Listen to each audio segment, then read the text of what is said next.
Fit for Life Radio, episode number 134. Your hosts, Gary and Will. What's good? Will just got back from the wilderness. The wilderness. I feel like that could be a good, if you just decide to live out there, you could have a whole Instagram. The wilderness? Yeah. That is a good idea. I like that a lot. Just run with it. That's the best Will pun I've ever heard. But you don't have any wilderness skills. I have some. Like legit survival skills, I'll probably be at a disadvantage, but I can do your basics. Yeah. I think I can start a fire. Beta hook. I know how to bait a hook, man. I've been baiting a hook since 88. All right. Well, today, we are not going to be a wilderness podcast. No.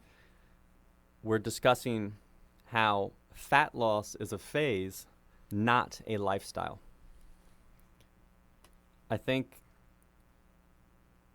developing this mindset is important for people because a lot of times when we decide, hey, maybe we go to the doctor and they're like, you need to lose weight, or we just feel like we miss our old pair of jeans and we don't fit into them and we're like, I got to lose fat.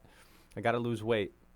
And then it feels so daunting because everything we go into it thinking this is my new life, right? Mm-hmm. Yeah, I'm always hungry all the time, Yeah. and it's not a good way to live. Yeah, but if you step back and you think typically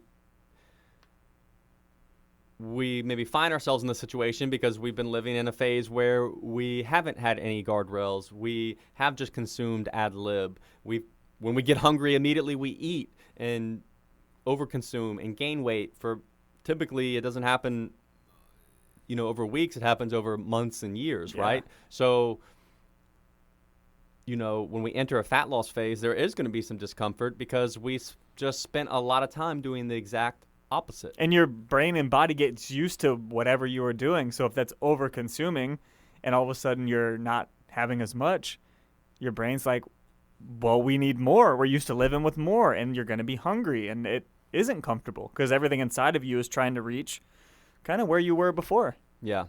So then when you enter maybe this fat loss phase, though, it's important to remember you don't need to be, and you should not be, in it forever, right? It's not a perpetual thing. Yeah, eventually you want to get to where you're trying to get, and then you back out of that. Then you want to go to maybe a more controlled maintenance where you're now maintaining things, but that's going to involve eating more food, than you were used to when you were dieting and losing weight, focusing on things like your performance with your physical activities and hobbies. And you really want to then kind of support those things and not get caught in this perpetual dieting, what's the word I'm looking for? Cycle and stage, but also not just dieting, but also just less, right?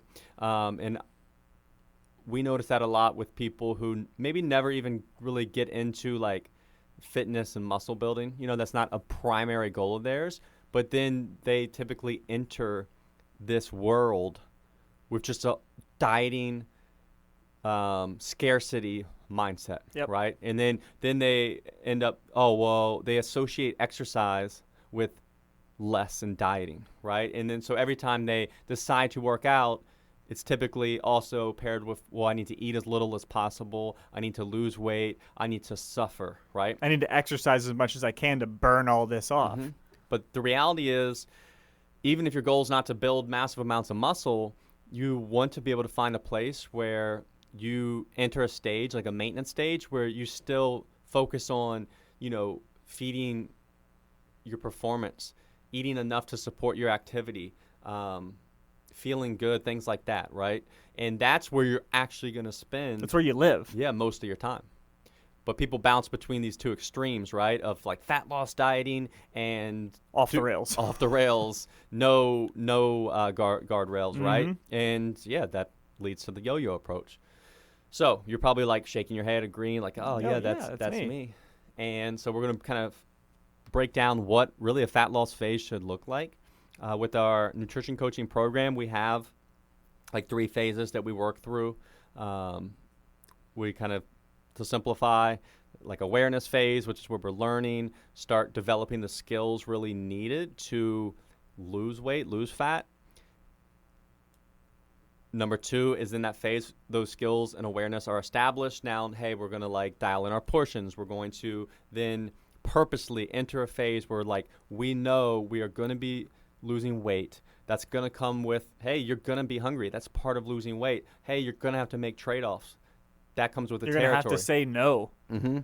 And yeah, you'll lose inches. You'll lose pounds. Your clothes will fit better, right? All that stuff starts to feel addicting and fun, right? But you also can't stay there. You have to know, hey, maybe you hit your goal or you've been in that phase for a long enough time. You need to chill. Yep, we're going to now back out. Go to, a phase 3, which is like lifestyle integration, up the calories, support. Again, still track your weight. Yeah, keep your habits. Still keep an eye on your portions. Maybe it doesn't mean tracking them, calorie for calorie. It more just means, hey, being mindful of like, using our hand to kind of portion our food, or just kind of knowing from the skills we developed, but a little looser, but just not willy-nilly. Yeah. And something I think that is good to keep in mind that some people forget is that losing weight is stressful to the body. And like, you don't want to stay there for years at a time. You know, like you do need maintenance periods for your body to kind of work like it's supposed to. So, that could leave you feeling like if you're long-term, in a deficit, like you're going to feel kind of run down and, your strength training, your workouts are probably going to not be quite as good. So it is important to have that balance of the down and then the up for a period of being in that maintenance. Yep. And, you give yourself room, right? Like no one should ever have like, I'm going to be this exact weight. No. You want to have like a buffer, a range. And then you trust that, hey, when you get to your goal, yes, you're going to increase your calories. You're not just going to gain fat from that. No. Those calories are also going to go to, hey, your exercise performance, your recovery from your workouts, strength, things like that. And your daily movement will usually increase. Brain power, right? That's why we start to feel grumpy and lethargic when we're dieting, because our brain uses, calories as well. Yeah, it uses glucose, man, and it needs it. Yeah, so when they start to limit itself, your body kind of starts to, not function as well. And then when, hey, it gets a signal like calories are coming in, it ramps things up. At the same time, we can also feel lethargic and things when we're consuming too much, yes. Right? So it's really finding that happy middle ground, AKA maintenance. But it's important, like Will said, you need to develop the mindset that this is where I'm actually going to be most of the time, right? In between where this like we go into the extreme dieting phases versus no rails, right? That's, none of those places are places we want to stay very long, especially in today's food environment and, world essentially. So mentally we know, okay, we do want to lose weight, lose body fat. So we put one way is to put a time frame on it. Like, hey, I'm going to just diet and work on this for 8 weeks, right? Or 12 weeks, really 12 weeks at the most. 12 weeks is probably the most before you need a break. It depends on, it's all kind of context dependent on, if someone's obese and has over 150 pounds to lose. They can stay in for a little longer. Yeah, because most of the negative consequences don't come until we get to lower and lower body fat percentages and things like that. So, yeah, you want to, and then you also, and have a plan. You want to have a plan for coming out of your fat loss phase, right? Because, again, that deprivation and kind of mindset of less, we have to pull out of that. We have to, we do not want to stay there. We do not want that to become our lifestyle. Because then after a while, we'll just lose muscle and it will all backfire. Yeah, you kind of start to go down the slope afterwards. So, yeah, that's not. And we see that a lot with clients who have lost a significant amount of weight because it's fun to see the scale go down. Yeah, it is like people notice, so you get positive reinforcement. But ultimately, we get addicted to maybe that. Those kind of rewards, right? And the reality is they're not going to be there forever. No. Eventually, we get to where you're going to run out. Yeah. So if you don't start to reward maintenance and giving yourself, enough, you're going to run into some problems. Yeah. Yeah. Maintenance is hard though. I think, and then the shift from from losing weight to maintaining is hard for some people. And sometimes it's that they're afraid to eat more food, Mm-hmm. because like, hey, maybe they were overweight and they lost all of this weight and they feel good. And they're worried like, oh, well, if I start eating more, I'm not going to have control and I'm going to gain it all back. Yeah. And that's something that is common enough. So one thing I do like, and this is for me, giving myself coming out of a deficit, like a range, Mm-hmm. so then it's not just like, oh, you're eating all this, way more food. It's like, all right, well, we're going to go, if I was eating for a deficit at like 1,800 calories, well, maybe I'll give myself the buffer of like 1,800 to 2,400 calories. And then I'm not, giving myself this all access pass to just go shoot for the moon. I'm giving myself some grace and letting myself come out of the deficit under a little bit more control. Yeah. Another thing I like to do is, so whatever I was dieting on, I keep the food, keep the structure, keep all that the same, especially initially. And then I'll just add 500 calories of new food, right? So, but I still keep those same habits. You're not going to go willy-nilly. Yeah. It's just like, hey, I need to up my calories. I'm going to add 500 calories to this kind of process I already have going on. Yeah, so you just have your base, and then you just layer on top of so it. So not much changes. If you know me, you know I'm always on the run, up early and home late. So having a 3-hour morning routine isn't really in the cards for me. What is in the cards is AG1. It's a fast way to get vitamins and minerals I need to perform.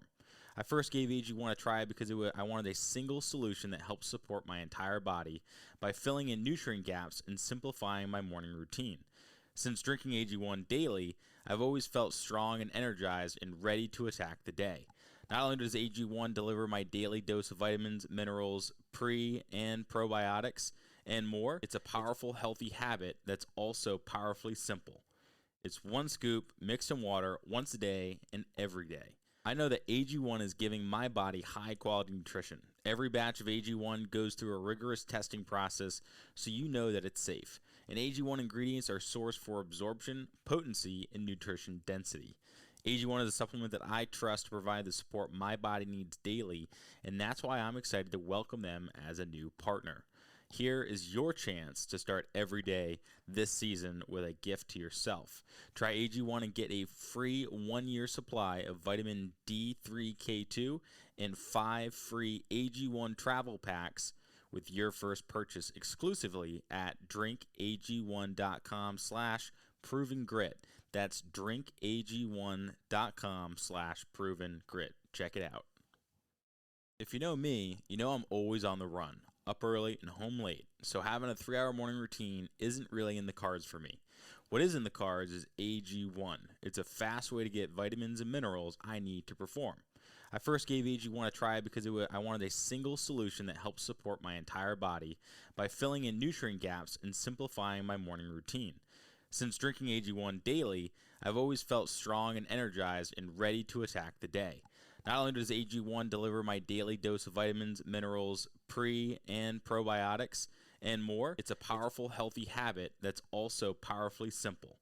It's one scoop, mixed in water, once a day, and every day. I know that AG1 is giving my body high-quality nutrition. Every batch of AG1 goes through a rigorous testing process, so you know that it's safe. And AG1 ingredients are sourced for absorption, potency, and nutrition density.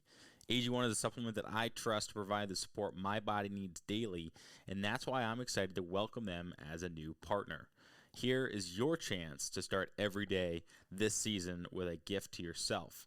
Try AG1 and get a free 1-year supply of vitamin D3K2 and 5 free AG1 travel packs with your first purchase exclusively at drinkag1.com/provengrit. That's drinkag1.com/provengrit. Check it out. Obviously it's been working for you. Yeah. You just got to add something extra. And that's basically what I do too. It could be more of the same things you've been eating, or a treat, or just something completely different. Yeah, a lot of times it's just adding, for me, like adding more carbs in my day, like eating more rice or more fruit or potatoes or whatever it is, because that's just an easy one. Yeah. Because generally my protein's going to largely stay the same no matter where I'm at with, maintenance or gaining weight or losing weight. So carbs are just the really easy one to to manage up and down. So I'll Yeah. just add to my portions with that. And the thing to realize and know is doing this and staying in a fat loss phase, trying to make it a lifestyle, it's not going to give you your best body either. No. Because a lot of people have experience where they lose weight and then they still don't have the toned look they're looking for. That's because you need some muscle for that. Yeah. Right? So you have to have these maintenance phases where, you know, your body can build muscle or just maintain it or gain strength. Otherwise, if you're trying to always push fat loss and less, it's super stressful on your body. You're definitely not gaining muscle. Nope. You're risking losing muscle. So, you know, maintenance phases and where you want to be most of the time are what help lead to your best body. Your long-term best body. Yeah, because you have to have those periods of supporting these things. Mm-hmm. Yeah, and if you ever, like, if you're listening along and you're like, man, I think that's me. Like, you've lost a substantial amount of weight, but at the end you're like, I still, I'm not happy with this. The solution is generally not, if you've lost a considerable amount, like, I need to lose more weight. A lot of times it's, I need a better base of muscle to give me my athletic or toned look or whatever you want to call it, because you do need that. You can't just have no muscle and expect to look, like an athlete or however you want to look. It's just not going to happen. Yeah. Like me personally, I try to, most of the year be it like maintenance, even sometimes push just gaining. So that's going to be 8 to 10 months out of the year between the two, and at most dieting at 2 months out of the year. Yeah. Sometimes even less, right? But obviously, yeah, when you're kind of where you want to be, bouncing around that same 5 to 10 pounds, you won't need as much. You're in maintenance more of the time because of that. Yeah, but in the beginning stages, you might have more fat loss phases or spend a little more time there. But again, realize it's not a lifestyle. As you get to your goal, the less you're going to have those phases. And sometimes you may find, hey, you know what? I'm going to have, times where I loosen up. I don't track as much, and I know I'm going to have 2 months where I go through a fat loss phase every year, and that becomes your flow and process, and that's perfectly fine, right? Yeah. You may find it a healthy balance in that you enjoy the fat loss phases more and creating some of that discipline and structure, and then over time that keeps you in your range, right, where you want to be. But the key is, whatever kind of time allotments you choose, is that I have different phases. I'm going to enter and exit, and fat loss restriction is really the smallest out of all of them. Yeah. And I think the more you can slip back into maintenance in between, as maybe you are continuing to lose weight and you do have maybe a good bit to lose, when you're done with, say, hey, I'm going to lose for 3 months, the more often you're able to, go into a maintenance phase and add a little bit in the way of calories, the easier it gets long term, because you're doing that repeatedly, and eventually that's going to be your lifestyle. Because I'm just going to live here. So you're practicing being okay with that over time. Whereas if you're in a fat loss phase for, 2 years or something wild like that, where you're just kind of in a deficit perpetually, it's going to be really hard physically and mentally for you to be at maintenance. Yeah. Like, it's just hard to live with because you haven't ever been there. Yeah. And one thing I want to add to this is the exercise portion. A lot of times when people try and enter a fat loss phase, they also ratchet up their exercise and try to do more, which I get it from an intuitive standpoint. It's like, oh, well, I want to lose weight. I need to burn more calories. Crank this up. Eat less. But the reality is that actually just causes way more stress. And really, fat loss phases, you almost want to train less because you have less going in to help with recovery. There's less positive outcomes because you're restricting yourself from fuel, right? Now and again, the more body fat you have, the less a concern this is, because you do have plenty of fuel stored on your body. But as you get leaner and closer to your goal, the more important that balance is, right? And a common one is, what do most people do when they diet or want to lose weight and restrict calories? They do a ton of cardio because, again, it gives a sensation of fatigue. And the sweating and burning calories, and they do more. And they might even drop their resistance training, right? this is the worst stuff you can do. Yeah. Right. If anything, if you're only going to do anything, you want to do resistance Do your training. strength training and then walk, and Yeah. that's it.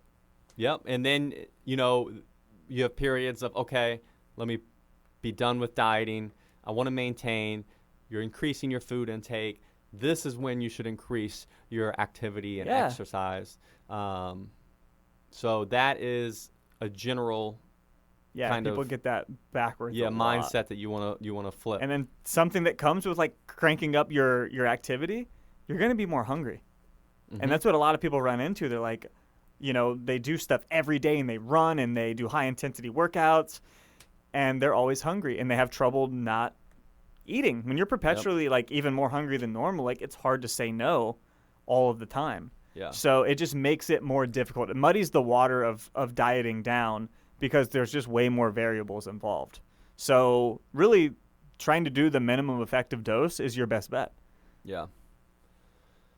And you see a lot of this is all mindset stuff. Yeah. Right? This is where you Mindset and expectation. expectation, and you have to trust the process. Yeah, it would be hard and uncomfortable at first to like exercise less when you want to lose weight, right? And to eventually lose it. And definitely, I mean, this is a big thing. We say this like it's very easy. Yeah, it's not. It's not. There's a lot of like psychology that's going to work against it. We get, especially say you've been bigger and now your whole life and you lost a bunch of weight, and then you're like, now I need to eat more again. Yeah, the fear is there. It's scary, right? Because then we typically will view food as just all bad. The enemy. Yeah, we have to develop mindset, and that's where having a coach helps to kind of guide you through this process. Help you add the appropriate amount and realize this is going to go towards fueling good things, not just creating more body fat, right? So it is we don't want to downsize the effect that, again, these are simple concepts, but they're not easy to execute. No, there's just a lot going on, with emotions and past experiences. There's a lot to it. It's more than just, the amount of food you're eating. Yeah. So, as with all of this stuff, the psychological component is really, where like the hang-ups lie. Mm-hmm. So, yeah, don't feel bad if you're thinking like, well, this sounds great, but I'm very scared, and you go to try it and you can't make any progress with it, right? And like, it's more normal than not to have trouble with it, Mhm. especially if you've been, going through it long term or you've been through, a pretty big transformation. But having somebody to help you out is very helpful. Yeah. Because like people like us have seen this often. Yeah. We've helped people through it, and we know there's a light at the end of the tunnel. So having somebody that is experienced with it is just, it takes a little bit of stress off of you. Yeah. And that's where, realize where most of us struggle and go wrong was when we have zero awareness, zero accountability. Like in this food environment, it's in the modern world, it's just abundance, right? And that's what gets us into trouble. So when we say there's phases and there's a maintenance and you're going to have to eat more than when you're in a fat loss phase, there's still going to have to be guardrails, and it doesn't just mean unlimited and now you're crushing, cheat meals every day. Yeah. It's just, again, finding the balance to give yourself enough. You want to always be pushing. I want to eat as much as possible while still maintaining my activity level, my body composition, things like that. Yes. So, it takes work, it takes learning, but ultimately the point we want to get across is you don't want to stay at the bottom of that scale, right? Of Perpetually. like, as little as possible dieting. I'm pushing, the limits of what I can get away with on a, less is more type scale. Mm-hmm. Yeah, it's hard.